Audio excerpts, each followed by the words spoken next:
Bienvenidas, bienvenidos a la Posada del Dragón de Cristal, punto de encuentro donde convergen los planos mágicos junto al plano terrenal, donde lobos, dragones, seres feéricos, druidas y sacerdotisas nos reunimos para hablar de la magia de los mundos, viajando a través de la espiritualidad, descubriendo multiversos de luz y amor. Y compartiendo muchas risas también, probablemente. Así que podéis quitaros el disfraz de humano corriente sin miedo. Aquí estáis en familia. Disfrutad de la charla. Saludos a todos, saludos Recóndita. Saludos a todo el mundo, hola Andrea. Hoy el episodio en la posada se va a centrar en un tema increíblemente amplio, fascinante y que también es uno de los iconos un poco de esta época de Halloween, ¿no? Sobre todo en el aspecto de monstruos clásicos, aunque la imagen que tenemos es una transformación un poco idealizada. Sin más dilación, hablamos de vampiros. Y aquí tengo conmigo un libraco enorme, que si tienes una mesa coja, vamos, muy coja tiene que estar la mesa, que compré hace años, no recuerdo exactamente cuántos, porque no pone fecha, lo cual es muy raro en el libro, pero no pone fecha de edición. Se llama Vampiros, el mito de los no muertos, de Noelia Indurain y Óscar Urbiola, de la editorial Tikal. Es un pedazo de monstruo del libro, nunca mejor dicho, increíblemente completo. Aquí hay un análisis, una investigación bestial y lo tengo aquí conmigo un poco para ayudarme, porque he tomado algunas notas, pero como aquí tengo esta bestia, pues digo, por supuesto. El tema obviamente me fascina, casi podría decir que me fascina desde por lo menos la adolescencia, por no decir ya de más pequeña. Y es que el tema de los vampiros tiene un poco como pasaba con las brujas, pero incluso más amplio. Porque tiene el vampiro, la idea de vampiro tiene tantas caras que han ido cambiando a lo largo de la historia. Se mezclan tantas cosas. En origen yo diría que incluso se puede mezclar, bueno, con zombies, con fantasmas. Incluso yo creo que a veces se confunden muchas cosas con feéricos, con seres feéricos y elementales, quizá de una vertiente un poco más oscura o no. Porque hay seres que se le asemejan mucho. Es que es eso, claro, estamos hablando el origen de la figura del vampiro yo diría que se remonta prácticamente al origen de la historia de la humanidad. O sea, en muchas culturas antiguas encontramos figuras o incluso dioses, si hablamos, por ejemplo... En este capítulo va a ser imposible no saltar de un lado para otro, ¿vale? O sea, como un canguro. Vamos a ser como un canguro saltando de un lado para otro. Porque creo que hay tantas cosas que entran dentro de este tema. Pero, por ejemplo, en Egipto ya había algunos dioses o diosas, no sé si no era Sekhmet, que para calmarla tenían que darle una bebida roja muy similar a la sangre, si no era sangre directamente. Muchas deidades antiguas probablemente que eran, pues eso, se les ofrecía, ¿no? Sangre de animales o incluso puede que de personas, en muchos rincones del planeta probablemente. Y luego, obviamente, en la época más oscura del ser humano, esto que mencionamos mucho, ¿no? La caída de conciencia, el profundizar en la oscuridad a nivel colectivo, sobre todo en Europa. En Europa ha habido mucha oscuridad potenciada. O sea, no solo que hubiera aspectos oscuros, porque luz y oscuridad hay en todo, siempre, pero el potenciar, el inmiscuirse, el bucear ahí, en esa oscuridad, sobre todo en Europa lo podemos ver claramente. Y uno de los puntos de origen de la figura en sí, que luego se desarrolla con muchas facetas, es el miedo a la muerte y el miedo a los muertos. Hay infinidad de ejemplos en muchísimas culturas, supersticiones oscurísimas, del miedo a que los difuntos vuelvan para hacer daño a los vivos. Principalmente, una de las cosas que se dicen es chupar la sangre, ¿no? Alimentarse de la sangre, porque había un gran vínculo entre la fuerza vital, la esencia de la vida, la propia vida, con la sangre en sí. Se creía que estaba en la sangre. Sí, pero también hay algunos vampiros que son energéticos. Por ejemplo, una de las cosas que tengo aquí apuntadas, los vampiros chinos, los Jiangshi, espero haberlo dicho bien, y si no, pues ya me perdonarán los que sepan, que es literalmente, la traducción sería cadáver rígido.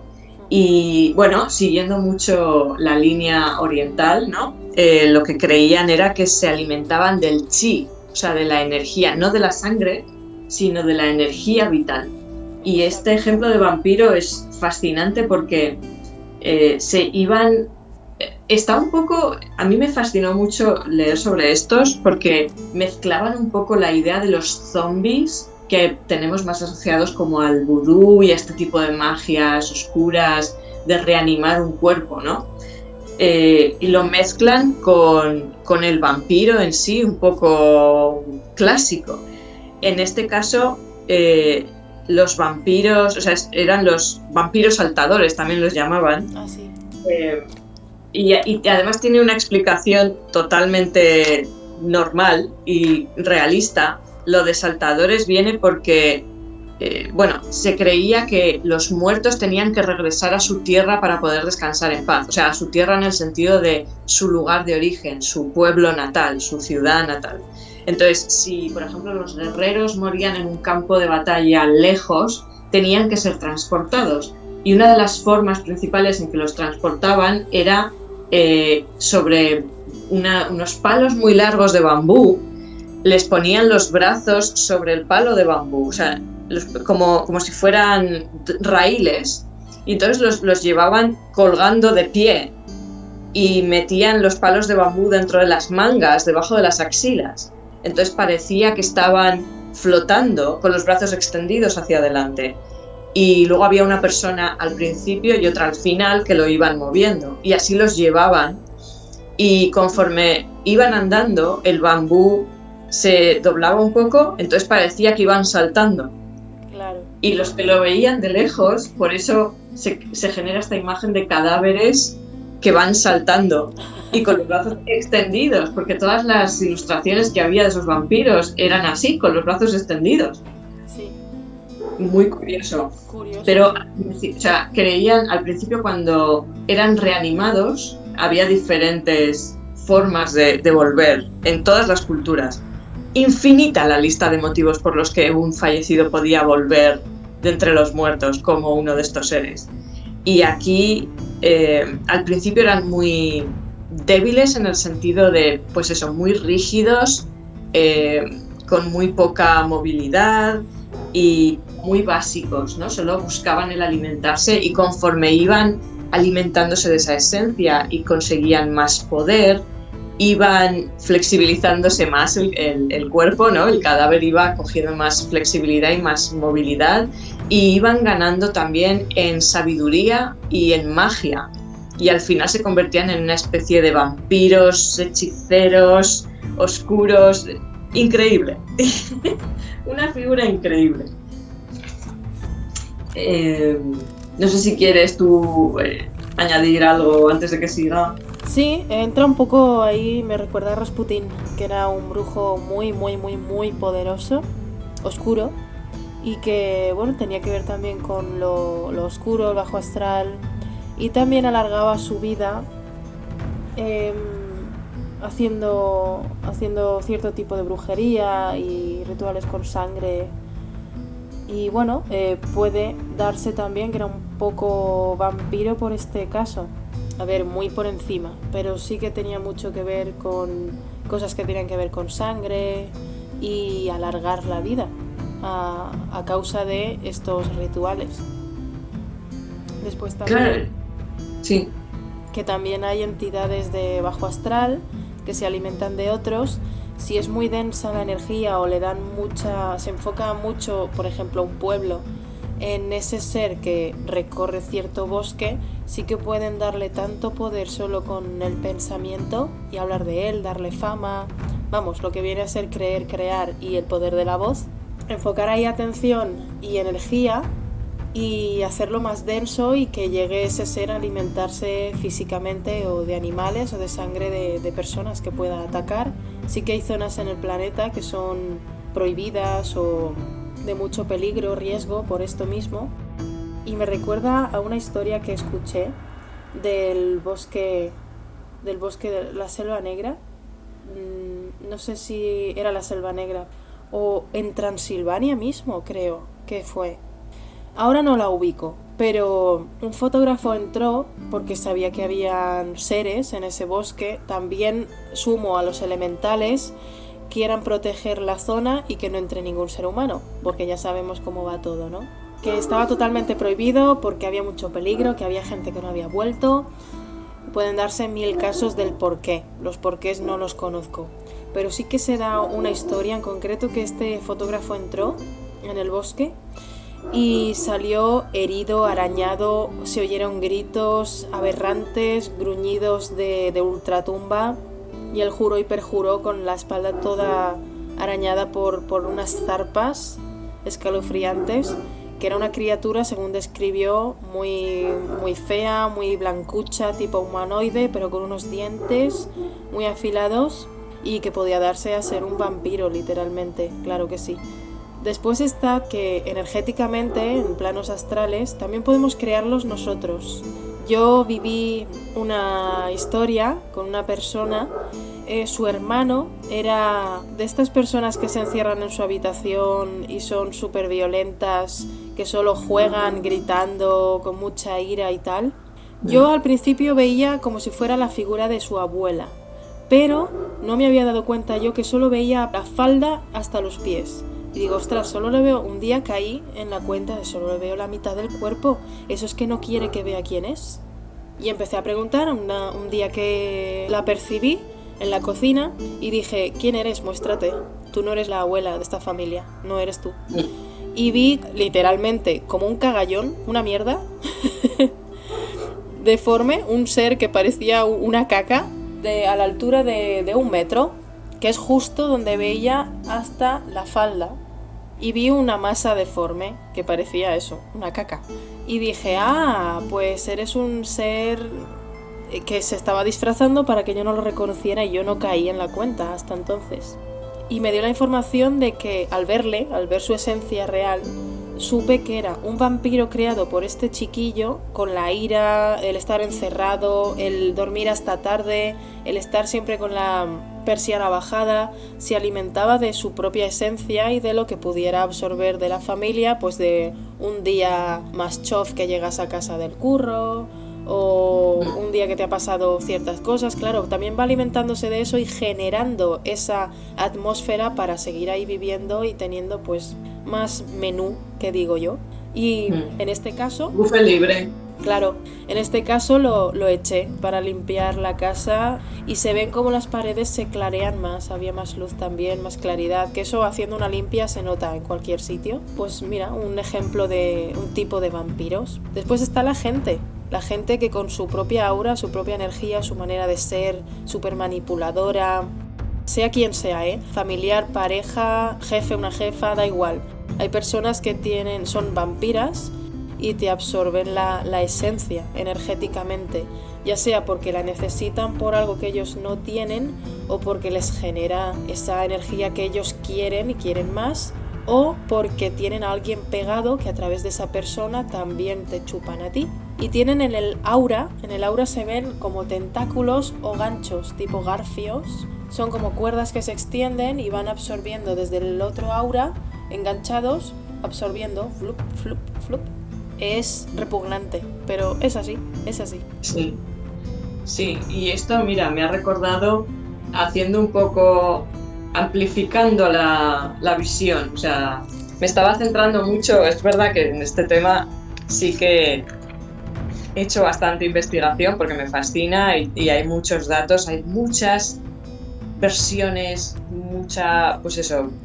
mucho folclore, mucho desarrollo de todo este tema, pero volviendo un poco al origen cósmico, al origen universal, porque al final todo es universal, absolutamente todo. Podemos centrarnos en el detalle aquí terrenal de un lugar específico, pero todo es universal. Y me he acordado de nuevo de la serie de Iniciación de Matías de Stefano en Gaia Televisión, que él habla en un episodio de sus recuerdos de otras vidas, de otras existencias.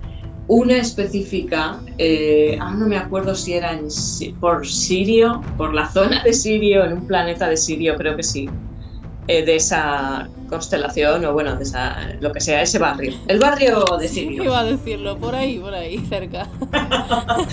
Pues una de las existencias que tuvo él ahí era en un planeta que era básicamente agua, o sea, tenía más agua que el planeta Tierra, y ellos eran una especie anfibia, humanoide, o sea, eran humanoides pero como anfibios, y él recuerda una vida muy, muy tranquila, muy pacífica, pues eso, estar ahí bajo el mar, como la sirenita, ¿no? Haciendo sus cosas, y llegar, la primera vez que experimentó, digamos, la oscuridad venida de otra raza, ¿no? Era una raza de cosechadores, creo que fue como lo denominó. Vale, ya sé de quién. ¿Le suena? Sí, y también me ha recordado a los arcontes.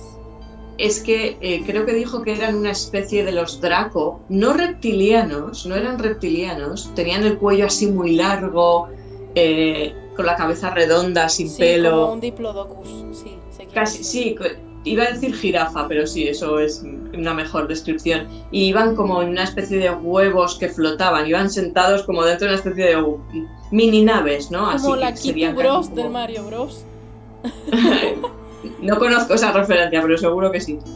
Y entonces ellos iban por los planetas a absorber la esencia, la fuerza de los planetas conscientes. O sea, cuando un planeta se hacía consciente porque los seres en ese planeta se hacían más conscientes, pues tenía más esencia, más fuerza, más energía, lo que fuera. Entonces esta raza, imagino que será una de muchas, de varias, llegaba a los planetas y entonces enviaba unas vibraciones a las placas tectónicas que creaban terremotos y hacían que se moviera la energía y entonces después la succionaban a través de su tecnología, o sea, de la tecnología que tenían.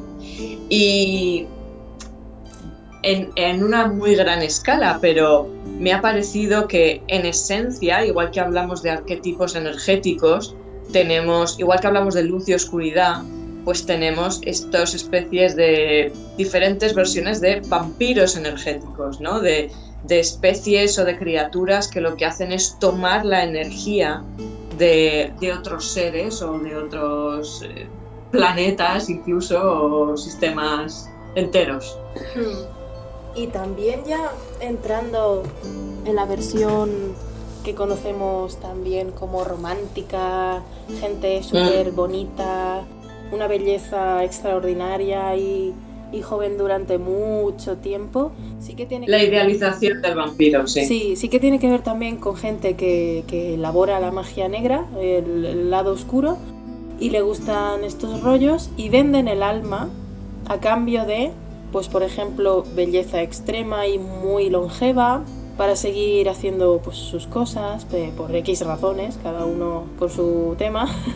Ahí tenemos a Dorian Gray, por ejemplo. Por ejemplo, se da el vampirismo porque entregan algo pero a cambio de un precio, y es esto que se cuenta de aliméntate de otros, o de hay brujas que también comían niños, viene a ser la historia de Hansel y Gretel, y sí, se dan cosas muy macabras en el mundo, y es energía, todo tiene que ver con la energía, pero la sangre es muy poderosa, muy, muy poderosa en este aspecto porque lleva mucho poder, es mágica, es nuestra savia vital. A través de la savia vital, que es la sangre, también absorben energéticamente la esencia espiritual. También es el color rojo, que es lo pasional, la fuerza. cuando se dicen hechizos tienes que emitir una emoción, y el rojo es la primordial, la principal, la que tenemos como intuición, no, como instinto primordial. Sí. El rojo tiene mucho que ver también ahí, también en los rituales y tal, oscuros. Y sí, hay vampiros, de todo lo que estamos hoy comentando, de todo tipo hay vampiros, sí, entran en el círculo vampírico. Mientras estabas hablando, estaba abriendo el libro este de los vampiros que he mencionado, porque uno de los capítulos habla de la sangre y su color, y lo que estabas diciendo, aquí también mencionan relacionado con el fuego y con el sol como fuente de toda forma de vida. Sí. La fuerza que mencionabas tú en el capítulo de las brujas con el oro, pero en este caso el rojo, ¿no? El rojo de ese fuego, de esa intensidad, de esa fuerza de la vida, sí.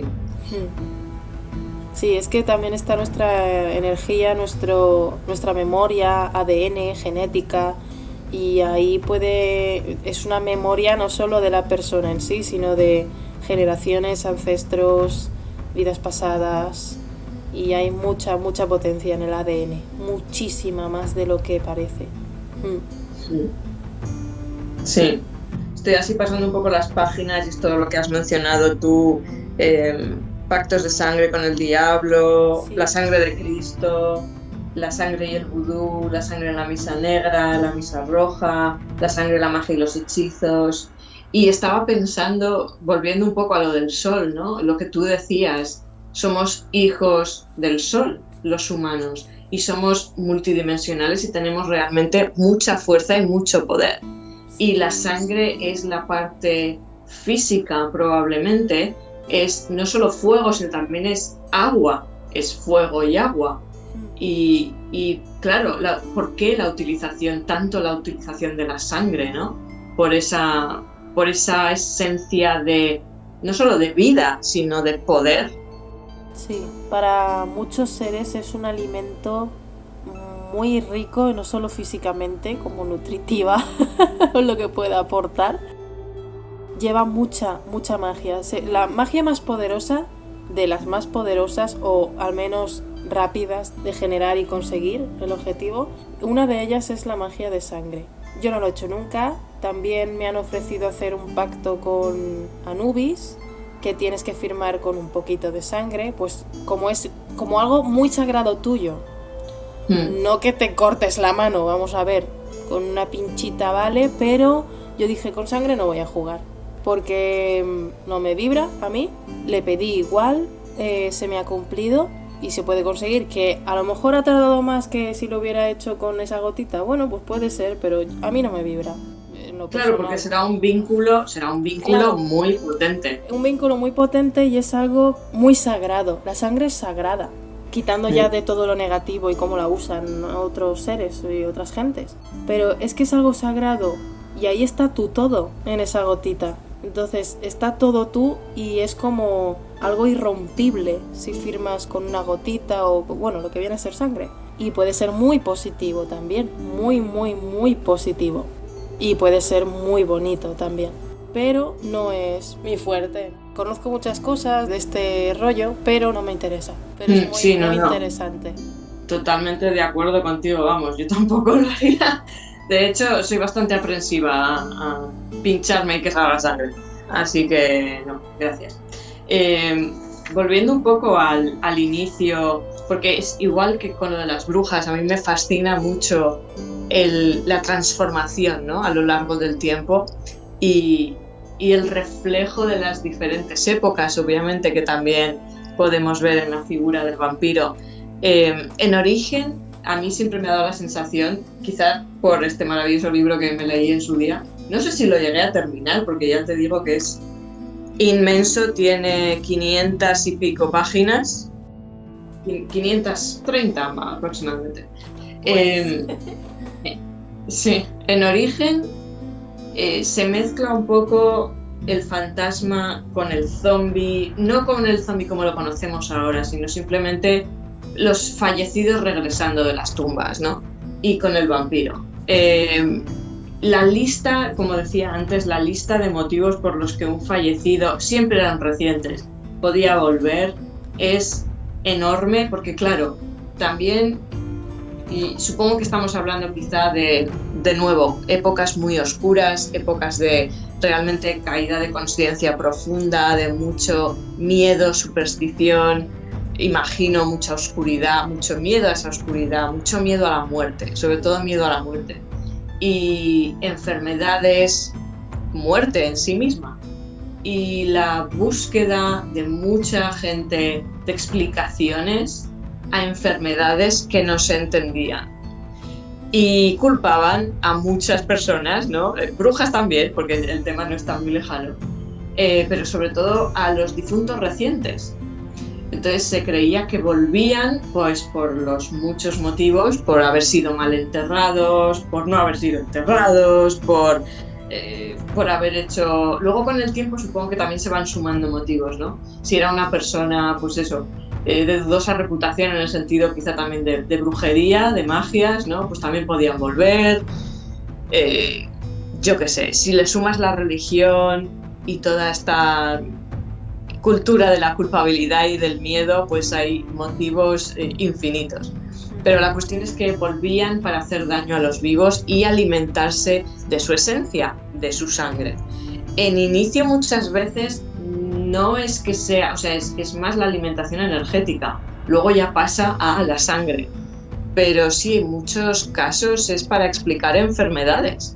Y los rituales, tanto para evitar que se convirtieran los difuntos como para acabar con los supuestos vampiros y las enfermedades de los familiares, eran bestiales. O sea, obviamente desenterraban el cuerpo, les arrancaban el corazón. Ahora no me acuerdo exactamente, pues claro, hay en tantos lugares, pero en algún lugar, que ahora no recuerdo, de un gran país, como decía Duncan Du, les arrancaban el corazón, lo quemaban y les daban las cenizas a los enfermos, supuestamente para romper esa influencia, ¿no?, del vampiro, que no creo que ayudara si tenían una enfermedad como tuberculosis, por ejemplo. No creo que fuera muy sanitario. Y claro, en muchos casos pues no funcionaba, porque la persona que estaba enferma de tuberculosis pues acababa muriendo igual.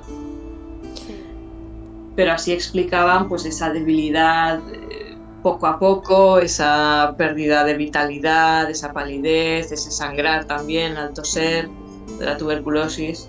Sí, sí. Y, en fin, también muy oscuro, muy triste en muchos casos.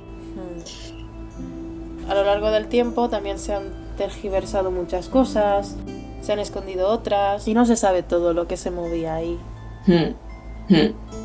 Hablábamos del sol hace un momento. Sí. Y obviamente uno de los clásicos de los vampiros es que huyen de la luz del sol, que no pueden entrar en contacto con la luz del sol porque, bueno, arden y se consumen. Sí. Obviamente, bueno, podríamos teorizar la conexión con la oscuridad. Claramente, si son criaturas de la noche, no van a salir a la luz del día, sobre todo porque también una forma de explicar a lo mejor que no les vieran más claramente sería que solo salieran de noche, que no salieran de día. O también se podría teorizar que obviamente la luz del sol, por esa fuerza y por esa, no solo del sol, el fuego purificador, que siempre se ha considerado purificador, que lo es, pues les destruyera, obviamente, al ser criaturas oscuras. Sí, además hay una cosa, por ejemplo, en las tribus antiguas como los mayas, los aztecas, en un principio era todo muy puro y muy positivo, muy limpio, pero bueno, como en la caída, como en todas las caídas, se cambian las tornas o la manera de comprender las parábolas o lo que contaban. Entregaban sacrificios el corazón al dios Sol. ¿A qué viene esto? Es que tenías que abrir tu corazón al Padre, pero espiritualmente. Y luego no sé quién entendió qué pasó ahí, que literalmente fue entregar tu corazón al sol. Y qué brutos ahí, hemos sido siempre los humanos. Sí, y ahí se cambiaron muchas porquerías que se convirtieron en atrocidades también por otros intereses que cambiaron para hacerlo de otra manera. Sí, claro. De otra manera por interés. También está que el sol, el fuego sagrado, cuando quemaban a tanta gente, no solo mujeres y sus animales, gatos. Yo recuerdo que me quemaron a mí con un gato que tengo ahora conmigo y mi sufrimiento es más por él que por mí en sí. Girarme y verle gritar y oírle gritar hasta morir se me ha quedado hasta hoy. Cuando veo algo, una peli o algo así que tiene que ver con quemar a alguien, no puedo. O sea, lo quito, lo paso, por muy interesante que esté la peli, no puedo porque tampoco quiero enfocar energía ahí, porque aunque no se crea mucha gente, estas cosas se siguen dando, no solo en animales, también en gente, para hacer atrocidades. Bueno, todo el mundo sabe que hay cosas ocultas que son oscuras, también la luz labora en silencio y en oculto. En este caso, cuando se incendia un bosque o se quema a alguien, lo que hace el fuego es abrir las capas del aura. Es como abrirse los poros, tal cual, se rompe ese campo electromagnético y entonces las entidades a quien se les entrega ese cuerpo, esa energía, chupan la energía vital. Ya pueden entrar, por muy escudo que tenga o por muy potente que tenga el aura. Es como abrir la caja y que aparezca el menú en bandeja, tal cual. De ahí a que también tiene mucho que ver lo de quemar gente, porque se abre las capas del aura como una flor de loto, aunque esté cerrada como una cebolla, para explicarlo visualmente, se abre como una flor de loto y ¡flup! Ahí chupan la esencia de las entidades o seres de baja frecuencia a quien entregan ese sacrificio. Eso le da un giro muy sórdido a todo lo que podemos imaginar de Inquisición y de quema de brujas. Sí, yo lo comprendí perfectamente cuando me lo revelaron. Y no deja de ser fascinante la ironía de que los que se autonombraban como defensores de la luz y de todo esto, ¿no? Eran realmente la mano de las sombras más oscuras. Sí, algunos sí que eran conscientes de ello, otros eran por miedo, otros no tenían ni idea y se creía que así sí que se... Pues eso. Ay, en fin, vale. Pasemos a otro clásico que son las estacas. Es una cosa que tengo aquí anotada. El clavar, porque era una de las cosas que hacían para supuestamente detenerlos o evitar que el fallecido volviera como vampiro, que era obviamente clavarlo. No solo la idea que tenemos de clavar la estaca en el corazón como si fuera, digamos, romper el corazón, ¿no? Para matarlo, era clavarlo en la tierra. O sea, tenían que atravesar el cuerpo y clavarlo, porque la idea era clavarlo, realmente sujetarlo, enraizarlo. Y eso es lo que me parecía interesante, ¿no? Como uno de los métodos era sujetarlo a la tierra, bajarlo a tierra. De las estacas tengo varias cosas. Una es que cierto tipo de maderas, de árboles, son sagrados, son solares. Hay maderas sagradas como el saúco, que conocemos, que se mueve mucho en la magia, tiene mucha potencia para mover energías más rápido, con más fuerza o con más fluidez. Y el elemental, el genio de ese árbol, labora purificando esa misma madera. También se elaboraba mágicamente esas estacas, lo que llaman también estacas con agua bendita, que el agua también se puede bendecir. Se bendice con elementales, ojo, con los elementales del agua. Es un canto en latín, así que supongo, no lo sé, no conozco a ningún cura a quien yo le haya preguntado. Yo sé bendecir el agua haciendo una letanía en latín y es hacia los elementales del agua. Por eso los curas también, una causa era que sabían leer y escribir y las gentes del pueblo no todo el mundo tenía esa suerte, también intencionadamente, todo, digámoslo todo. Y también iban recogiendo conocimientos y mucha sabiduría acerca de elementales de la naturaleza. De ahí que hayan también conseguido tantísimo poder. La magia de la naturaleza es de la más poderosa porque es el planeta entero y es la que más mueve, más fuerza mueve, porque estamos conectados a todo. Y en este caso pues tenía que ver con el tipo de madera también, o con el agua bendita, bendecida. También algunas estacas tenían parte de plata o de oro, que son minerales muy potentes, muy puros y sagrados, que también tiene que ver con elementales de la naturaleza, espíritus de la tierra. Y lo que viene a ser limpiar, limpias, energéticas, y purificar ambientes. Y bueno, en este caso pues si se lo clavas a alguien oscuro, se liberaba de esa energía, ya sea poseído o él que había elegido ese propio camino y se había convertido a esa esencia oscura, y así se liberaban. Sí que es verdad que funciona, sí. Después está el cobre, que aunque no tenga que ver con esto, pero ya que estamos hablando también de metales, es muy buen conductor para varitas, anillos y cositas así, que si hay un hueco después, aporto cositas sobre bola de cristal y todo esto. O si quieres en el capítulo que hagamos de magia. Ah, vale, claro, sí. Continuando un poco con todos estos métodos y todas estas cosas naturales también, el ajo, por supuesto, es el otro clásico. Sí, el ajo energéticamente también tiene un elemental muy sanador, tiene que ver con lo sagrado. Depende de qué luna lo plantes, se te sale de la tierra. Recién plantados salen fuera los ajos, y están muy conectados a la madre, a la oscuridad, por eso se entierran, claro, como una semillita, y aportan mucha sanación, mucha curación, tienen mucha potencia energéticamente, crudos y también cocinados, pero más crudos.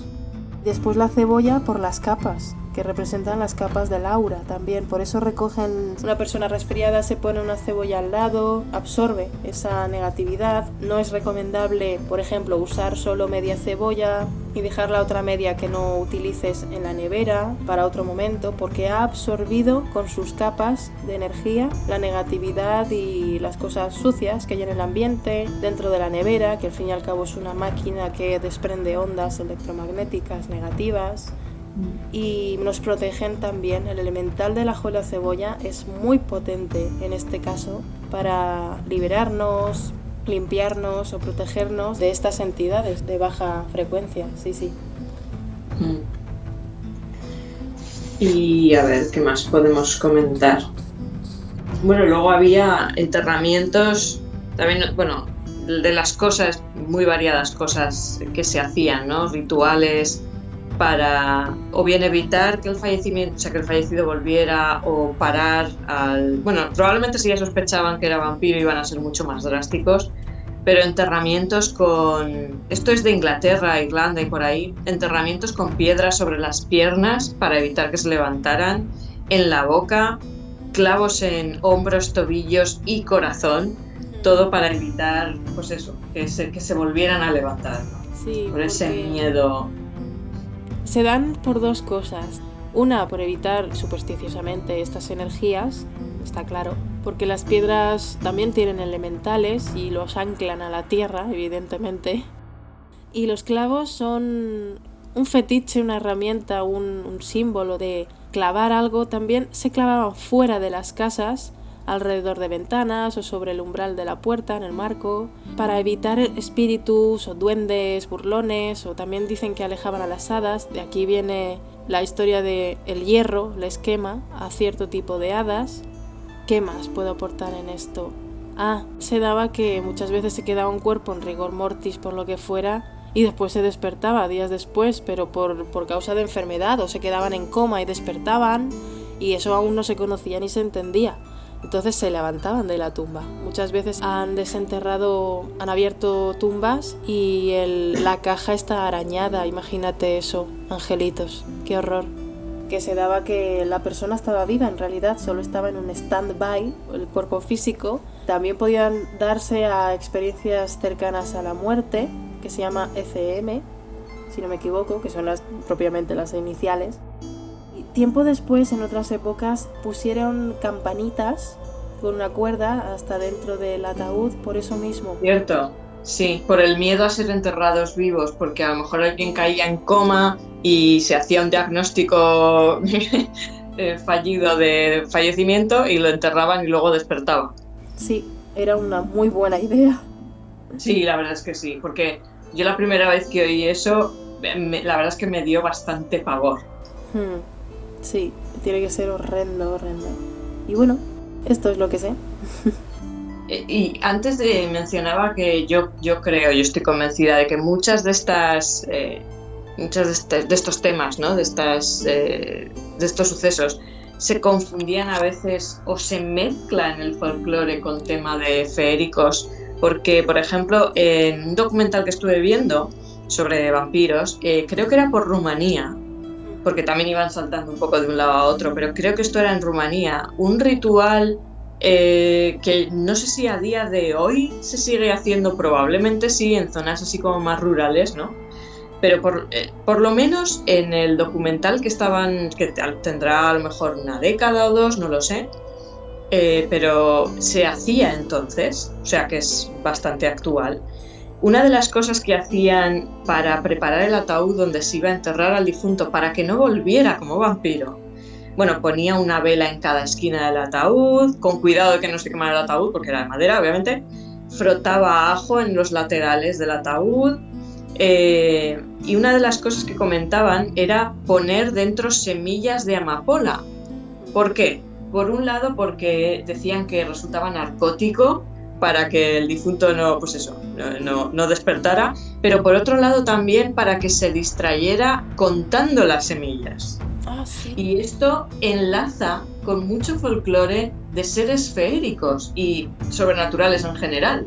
Como protección les ponían, llámalo semillas de amapola, llámalo lentejas, llámalo garbanzos, no lo sé, pero cosas pequeñas o arroz, vete tú a saber, para que lo contar, porque no podían evitar contarlo y así llegaba el amanecer y ya no podían hacer lo que quisieran hacer, negativo hacia el ser humano. Sí, porque se pierden en la cuenta y tienen que volver a empezar constantemente.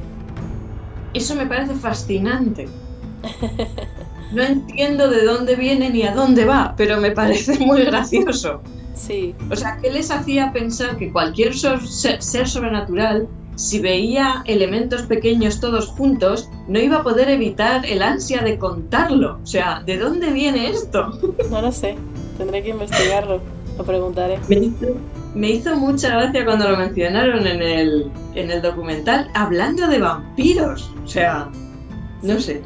Sí, tiene también que ver con el mundo elemental, porque hay seres elementales de baja frecuencia que tienen que ver con la energía vampírica que conocemos, que es absorber esencia de otros, asustar y alimentarse de ello.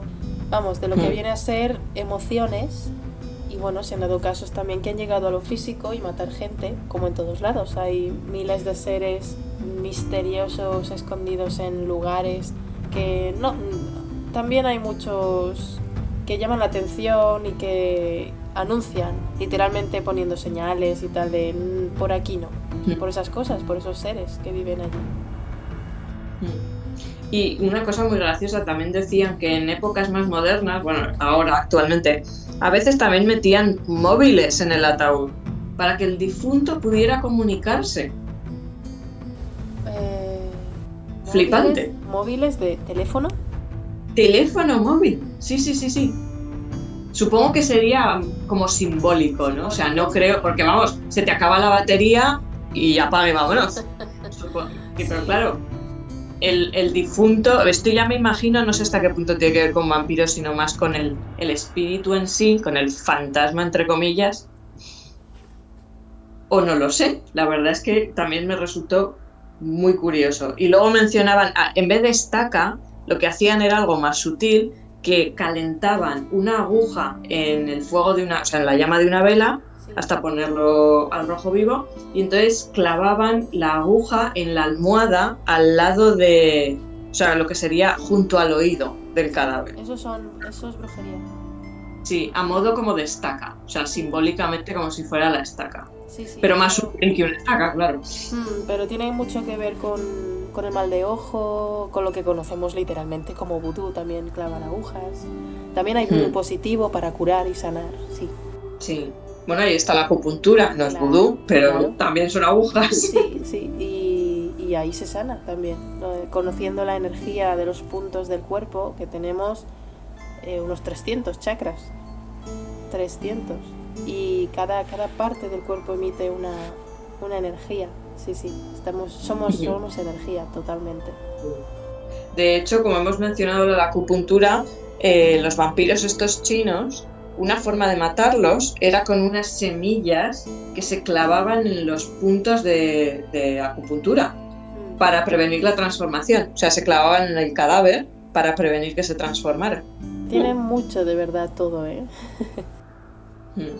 Pero ya te digo, la lista tanto de causas como de formas de evitar que vuelvan o de matarlos eran interminables prácticamente, y dependiendo de cada país, de cada cultura, porque por ejemplo, siguiendo con, no sé por qué me fascinaron tanto los vampiros chinos, pero ahí lo tengo todo apuntado. Una de las cosas que utilizaban los taoístas, los magos taoístas, que eran un poco a los que se recurría cuando surgía el tema ¿no? De estos vampiros, eran un poco pues esos magos que luchaban contra esa oscuridad, y una de las cosas que utilizaban era el arroz. Claro. Que claro, es algo muy extendido, muy común y muy importante en esos pueblos, en esas culturas. Entonces uno de los elementos que utilizaban era el arroz, y eso también me pareció muy gracioso. Es muy bonito. Muy rico, por otra parte. Sí, y la historia en sí del arroz y de todo el proceso que lleva. Nace en el agua, dentro del agua, es de color dorado, tiene mucho simbolismo y mucha magia también, con lo sagrado y con el alimento, con la esencia, con la base de ellos, de alimentación, que es el arroz. Tiene mucho potencial. Con el arroz se puede, igual que hacen el ejercicio de decirle cosas bonitas a una planta o al agua, también se hace con el arroz. Se pudre el arroz hervido o se mantiene muchísimo más tiempo. Sí, es verdad. Y se me ocurre que quizá hay...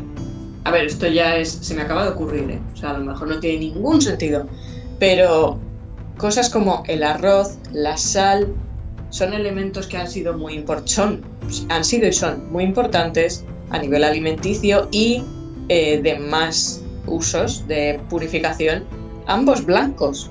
Sí, todo puede venir también de qué es lo que más abundaba en ese momento, pero para cuando sale una pareja recién casada se les echa arroz, es decir, abundancia simboliza también abundancia, y la sal... Y la vibración un poco también del color blanco. Sí, pureza. Y la sal, muy protectora, es un material, es un alimento que corroe muchísimo y a su vez protege un montón. Yo de vez en cuando pongo debajo de mi cama un puñado y después barro, y al día siguiente o a los 2 días y recoge esas zonas, esos puntos energéticamente más cargados, y también sirve lo de hacer el círculo y protegerte para que no entre baja frecuencia. Estamos en el planeta agua, entonces el agua y la sal es lo que más predomina en el mundo.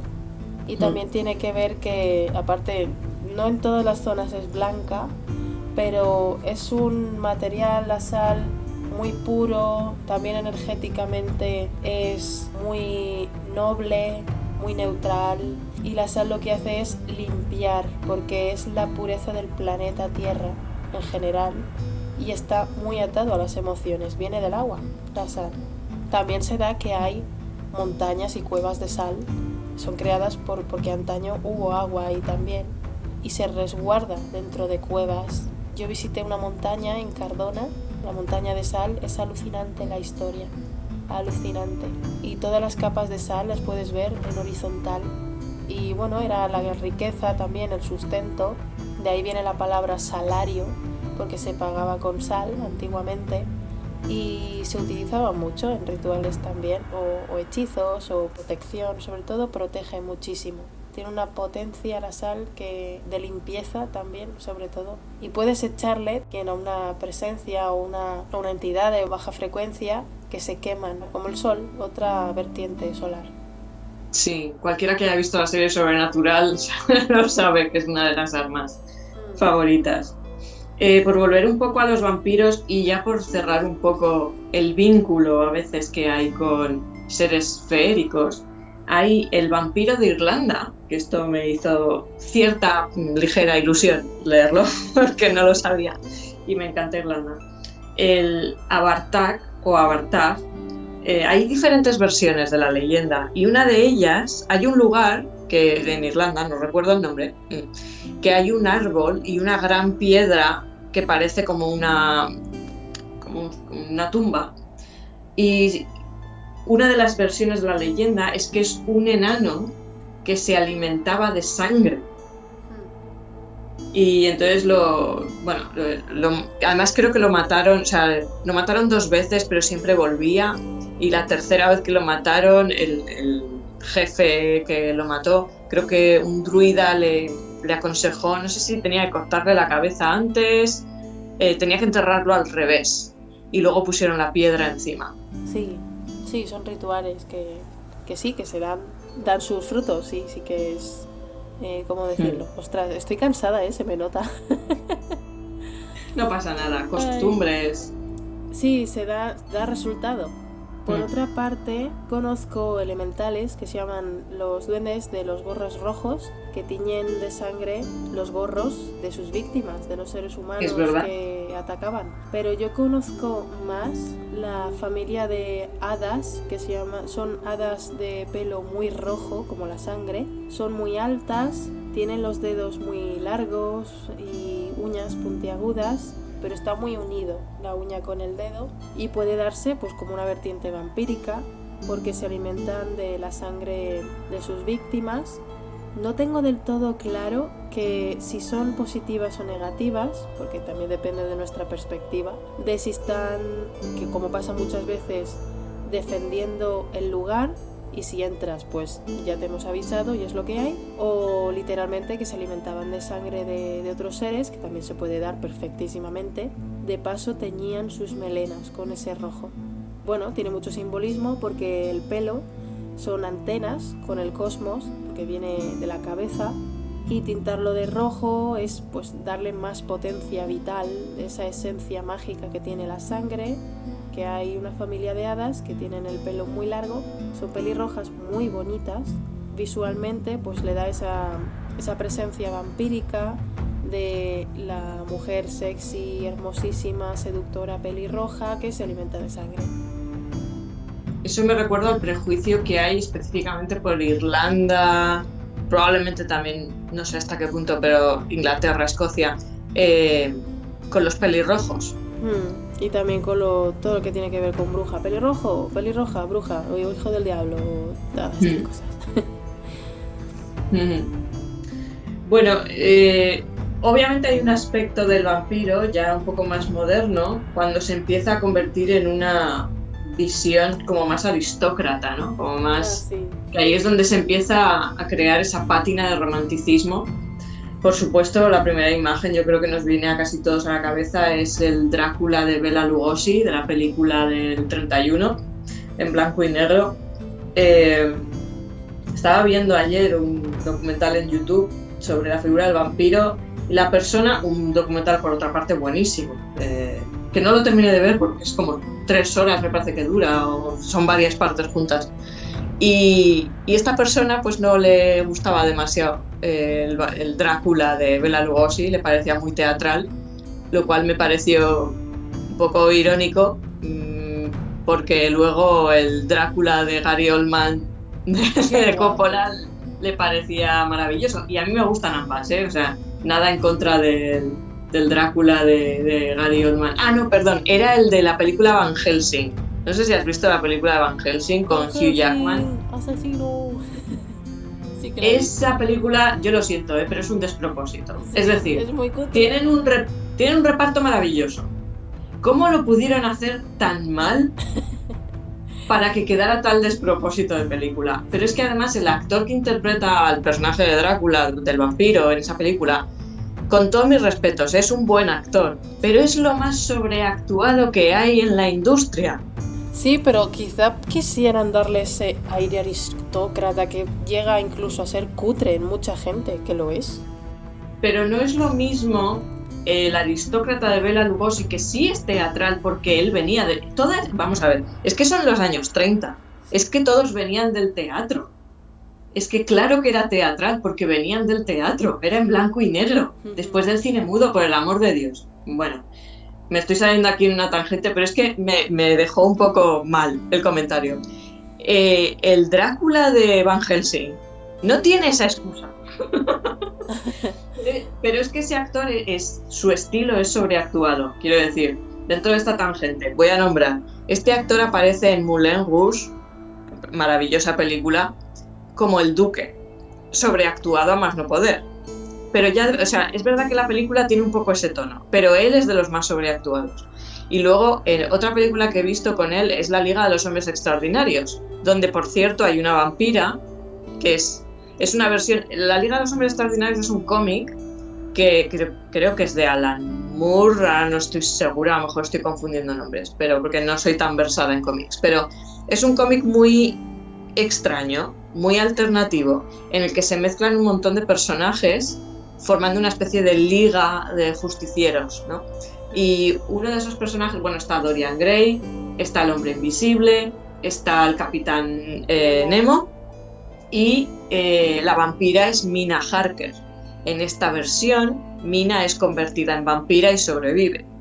Y la actriz de la película, que es una de mis musas, es Peta Wilson, que protagonizaba la serie La Faniquita. Pero bueno, la cuestión es que en esa película este actor interpretaba al personaje de M, que era el villano, y también en su línea sobreactuada. Entonces, bueno, me pareció irónico que Bela Lugosi le pareciera excesivamente teatral para los años 30, pero este otro actor, que siento no mencionar su nombre, pero es que no lo recuerdo, en Van Helsing, que es mucho más moderna y estaba increíblemente más sobreactuado, le pareciera bien.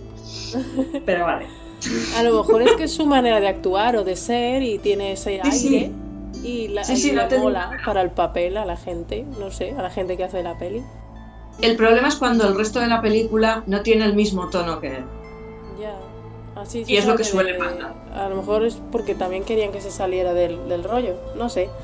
En general, sí. Van Helsing está chula, pero como peli, no me gustó. Yo creo que el problema que tiene la película de Van Helsing es que es muy blockbuster, es muy de verano.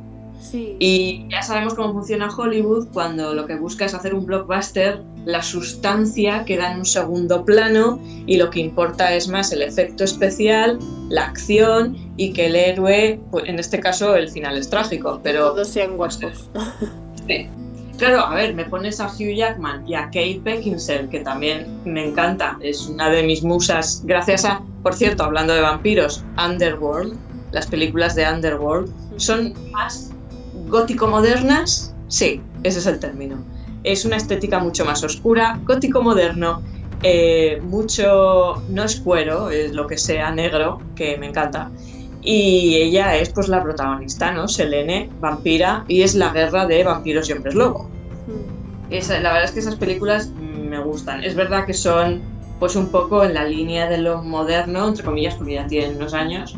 Es verdad que hay bastante acción y bastante violencia, pero también hay otros factores que a mí personalmente me gustan mucho. Y ella, la figura de ella, que se ha convertido ya como muy icónica, ¿no? Dentro de estas películas así como de culto, pues está muy bien. Y una cosa que sí que quiero mencionar, he saltado a las películas, pero bueno, la última que hicieron de Underworld, todas las películas, creo que llevan 5 películas, han ido atrás en el tiempo y hacia adelante, o sea, hay de todo, para todos los gustos. Por lo general, menos la cuarta, me gustan todas. En la cuarta es en la que meten a los humanos de por medio y a mi modo de ver la fastidian, pero bueno. En la quinta vuelven otra vez al enfrentamiento de vampiros y hombres lobo. Y aunque es más cruda en algunos aspectos que las anteriores, hay un factor que me gustó mucho de esa película y es que presentan a un clan de vampiros que están apartados en las montañas ahí nevadas, no sé dónde están, que tienen el pelo blanco y son casi como vampiros chamanes. Hay una parte de esos vampiros que son como sacerdotisas. Suena y mucho que hacen brujería, ¿eh? Sí, pero ahí es muy bonito. Me hubiese gustado, si hacen una próxima película, que lo dudo, porque yo creo que la actriz ya no quiere protagonista, pero me encantó porque hacían un ritual en el cual los propios vampiros, que estamos hablando de seres no muertos, están muertos, pero que siguen vivos de alguna forma, es como que hacen un ritual en el que trascienden esa propia muerte. O sea, es como que mueren, pero vuelven con una conexión espiritual y por eso el pelo se les empieza a poner blanco. El personaje de Selene en esta película llega hasta ahí y entonces es como que básicamente ella, digamos que entre comillas, lo ha perdido todo, ¿vale? Pero todo. O sea, ya partía de que lo había perdido todo en la primera película, pero luego pierde más. Entonces, llega a ese punto en el que nos encontramos a veces muchos que es como, vale, ¿qué hago ahora con mi vida? O sea, ¿cuál es mi siguiente paso? Y en ese momento a Selene se le plantea esta oportunidad de trascender su propia existencia de no viva y no muerta. O sea, es una cosa de trascendencia absoluta dentro de la figura de un vampiro. Y empieza a hacer como ese ritual. Luego suceden otras cosas en la película que le ayudan a terminar de integrar ese ritual. Y entonces muere. La no muerta muere y regresa habiendo trascendido. Me pareció fascinante, o sea, el integrar ese elemento dentro de la figura de los vampiros me pareció súper interesante, pero es más como chamánico espiritual. Bueno, tiene mucho que ver también con el despertar de la consciencia y de las varias muertes que tenemos en la propia vida, de experiencias y traumas, y volvemos a resurgir de esa muerte. A mí me parece muy bonito, me gustó mucho. Y no sé qué más podemos... Bueno, yo creo que hemos comentado bastantes cosas. Seguramente nos dejamos muchas más cosas en el tintero. Pero con el vampiro. Había otra que salía Mónica Bellucci y Keanu Reeves, pero bueno, no las he visto, tampoco me mola el rollo. Pero sí, es de vampiros. Sí, bueno, tenemos por supuesto, las más, si mencionamos películas, las más míticas: Drácula de Coppola, Entrevista con el vampiro, La Reina de los Condenados es una de las de es una adaptación de las de Anne Rice. Obviamente no tiene los mismos protagonistas que Entrevista con el vampiro, pero a mí esa película me gustó, la verdad, es muy interesante. También hay una figura de vampira muy de madre, muy matriarcal, que al final se sacrifica. Y también en esa película, obviamente el protagonista es Lestat, pero presentan la figura de obviamente la reina de los vampiros, ¿no? Pero en una versión oscura, sanguinaria, descontrolada. Y la otra vampira, más matriarcal, que se sacrifica al final. O sea, tenemos dentro de los vampiros esas dos, ambas vertientes de la parte femenina, ¿no? Y eso me parece también muy interesante. Me ha recordado una peli que sale una chica en un bar de carretera bailando. Ah, sí, esa es de Quentin Tarantino. ¿Es de vampiros también? Sí, pero yo personalmente solo he visto trozos. No es de las que a mí es violenta, es más de tíos agresivos, destrozando y matando. Los vampiros son muy, muy, muy, muy monstruos, más en un bar de carretera. Pero sí, la chica que tú mencionas es Salma Hayek, es una de los vampiros que hay ahí, pero sale como 5 minutos en la película. La tiene como prácticamente 2 escenas, básicamente. Una es la del baile con el bikini que lleva y la serpiente. Sí, eso me acordaba, ya está. No sabía ni siquiera si era vampira, me sonaba a mí. Sí, nada, lo que tiene es el encontronazo con el personaje de George Clooney. Ya te digo, no la he visto entera, pero es que no me interesa. Solo he buscado esa escena por saber qué es lo que hacía ella y literalmente, nada, simplemente digamos que él, lo tumban, lo paraliza en el suelo y básicamente le está diciendo pues que él ahora va a ser un esclavo de los vampiros y se transforma. Ella cambia su aspecto y es una mezcla entre duende así sin pelo y con orejas puntiagudas y pelín reptiliano, parece, sin ser reptiliano. Pero tal cual ella dice bienvenido a la esclavitud, se la cargan. O sea que Ya te digo, 5 minutos. Uy, cuánta No dura. información en un momento. Pero no es una película que... O sea, a ver, si te gusta Quentin Tarantino y te gustan las películas violentas, No. testosterónicas, pues entonces sí. No, Pero- no es mi caso. Yo no la recomiendo, desde luego. Mira, pero en la línea de testosterónico violento hay otra que a mí sí que me gustaban en su día, no las he vuelto a ver. Pero obviamente tenemos a Wesley Snipes haciendo de Blade, Ah, que era un híbrido entre vampiro y humano. Entonces Sí. tenía esa lucha, era el vampiro que sí que podía andar bajo la luz del sol y tenía esa lucha de amor-odio con lo vampírico. sí, esa me pareció chula. Hablando ya de friquismos alucinantes, hay una serie culebrón de Chayanne y el Puma. No me lo puedo creer. Sí, tía. Ostras, qué risa. Pues resulta que son vampiros los dos. Y Chayanne es el bueno y el Puma es el malo. Y resulta que el Puma hace... Creo que hace de Hernán Cortés. ¡Ay, no! Creo que es ese personaje. Bueno, uno de los, voy a decirlo alto y claro, hijos de puta que fueron a matar gente. Y Sí.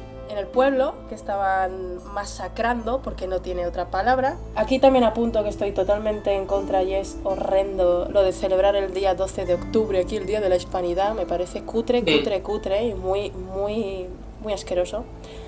Una mujer allí en el poblado lo maldijo a vagar eternamente para pagar toda la sangre que ha vertido.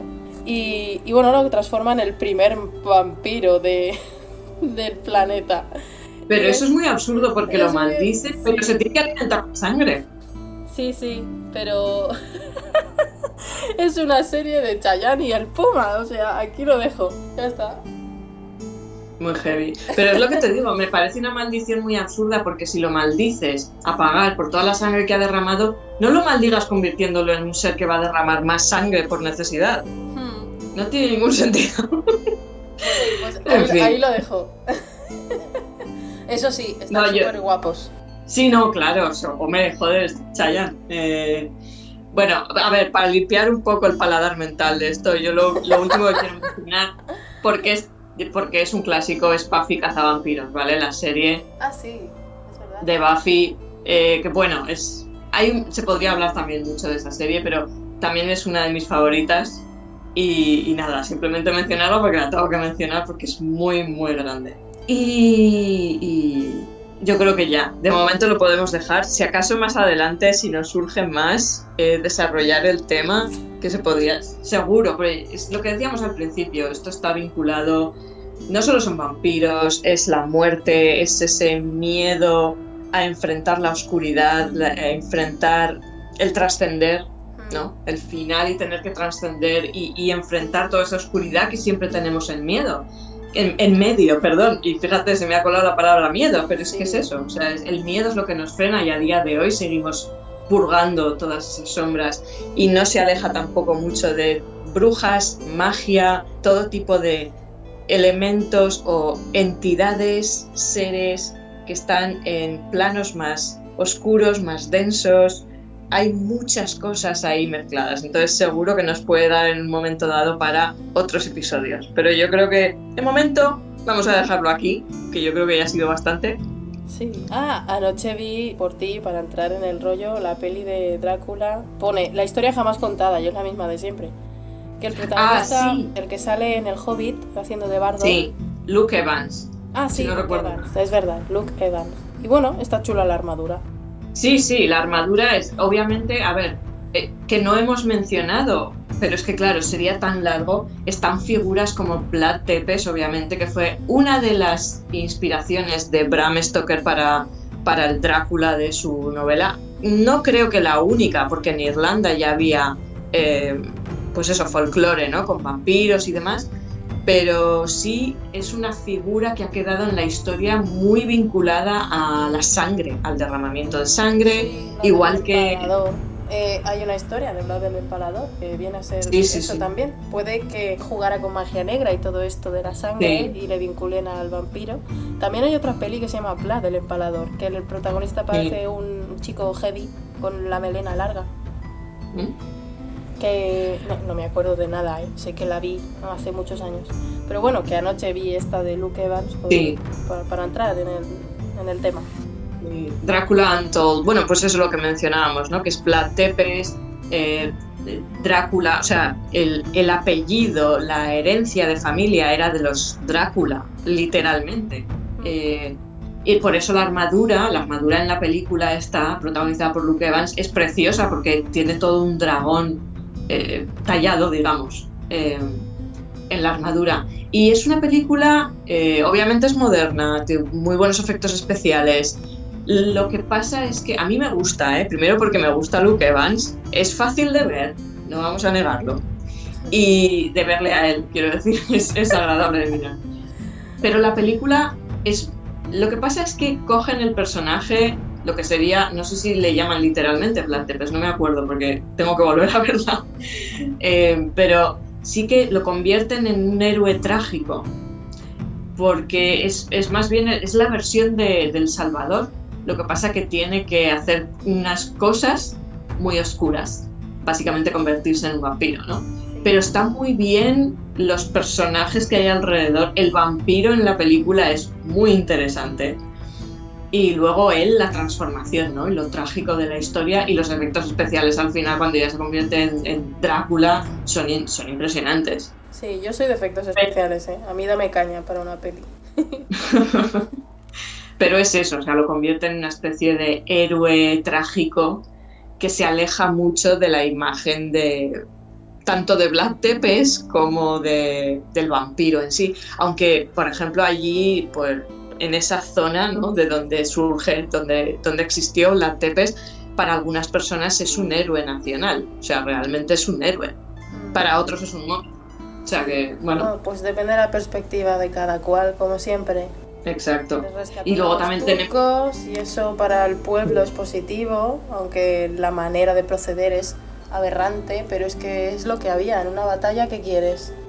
Exacto, también hay que decir que en la época no era el único sanguinario. A lo mejor quizás se pasó un poquito de rosca. También habría que pensar cuánto de propaganda ha habido respecto a esa monstruosidad de Vlad Tepes, porque recordemos que la historia queda escrita por algunas personas y siempre ha habido agendas detrás de lo que queda escrito. Sí. Oye, una cosa me fijé de esa película de Luke Evans, todos son unos guaperas, todos y todas. Hasta la gente mayor es bonita. Digo, jolín, claro. Qué pueblo de guapos, todos. Sí, a ver, muy realista no es. Pero ya sabemos que la ficción americana siempre tiende a idealizar físicamente. Luego estaría también la figura de Elizabeth Bathory, la condesa sangrienta, que eso también es toda otra historia en sí misma, terrorífica. Quiero decir que hay diversas figuras que también son míticas en el tema vampírico. Pero bueno, lo dicho, quizá para futuros episodios, si se da el profundizar un poco más en alguno de estos. Lo dicho, fascinantes temas, espero que lo hayáis disfrutado, lo que hemos podido ir aportando, y si queréis dejar comentarios de cuáles son, algo que se nos haya olvidado quizás, o vuestras películas o series favoritas sobre vampiros, si queréis dejar algún comentario también, por supuesto, son más que bienvenidos. Muchas gracias por escuchar, gracias Recóndita, como siempre, un placer. Gracias también. Pues seguiremos en futuros episodios y que estéis todos muy bien y muchos besos a todos desde la posada. Muchos besitos. Un besito dragón, un besito mamá. Sí, saludos a la torreta. Vale, pues hasta aquí el capítulo de hoy. Gracias. Un beso a todos, chao.